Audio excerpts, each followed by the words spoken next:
اهلا بيكم في الساعه 12.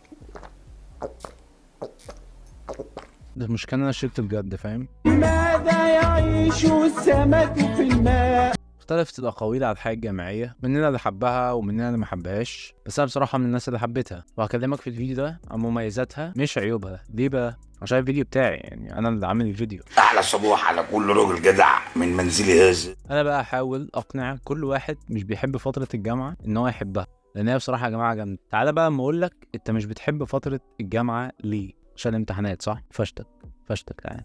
بص، هو بصراحه انا مش هعرف اغير رايك كده كده، عشان الامتحانات بتيجي صعبه في معظم الجامعات يعني، بس في جامعات كتير قوي بتعمل حاجات كتير قوي عشان ترفه على الشباب بتاعتها، مقابل يعني ان هم يموتوهم في الامتحانات وكده يعني. نشيد ماست الوطني. في جامعات زي ماست، الجامعه اللي انا فيها، شايف طبعا تيشيرت طبعا، ماست بتعمل كوميونيتيز زي ما ماست عامله كوميونيتي اسمها ماست لايف.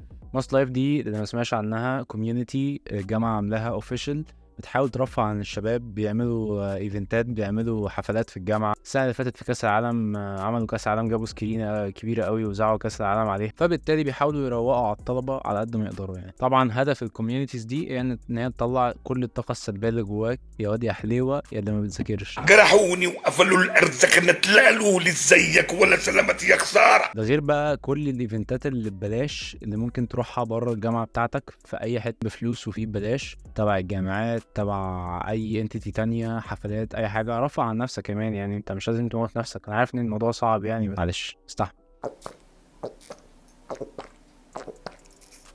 بس انا عايز اقولك على حاجه، انت يمكن ما شفتش لسه فرحه اهلك في حفله تخرجك، بس انا شخصيا شفت.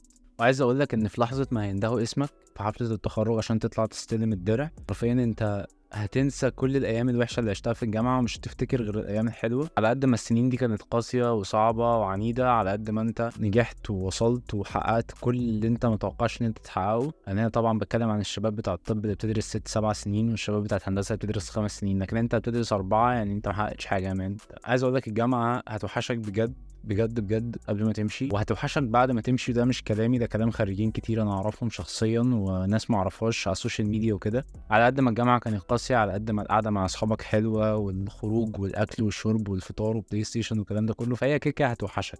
وانا عارف ان انت دخلت الفيديو ده بهدف ان انت تلاقي حاجه مهمه، بس هو مفيهوش حاجه مهمه. انا اسف ان انا خيبت ظنك. المهم بقى ان انا كنت بعمل انترفيو مع شويه شباب في حفله تخرجهم قدام الاوبرا كده يعني، في الجامعه عندنا عادي. فبقول له انت بقى مبسوط انك هتتخرج وهتسيب صحابك بقى وتشتغل من 5 ل9؟ راح قال لي مبسوط جدا ومش عارف ايه، وسيب صحابي بقى واخرج بقى وبتاع.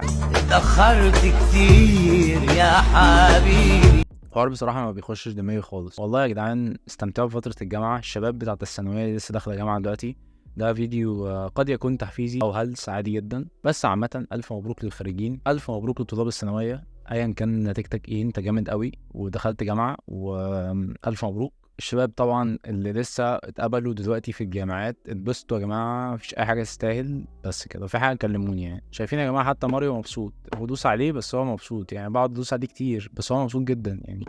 كان فيديو صغير قصير نبدأ بيه سلسلة حلقات. نسيت اسم الساعة 10، هي كانت الساعة 12 صح؟ الساعة 12. يلا، في رعاية الله، باي باي.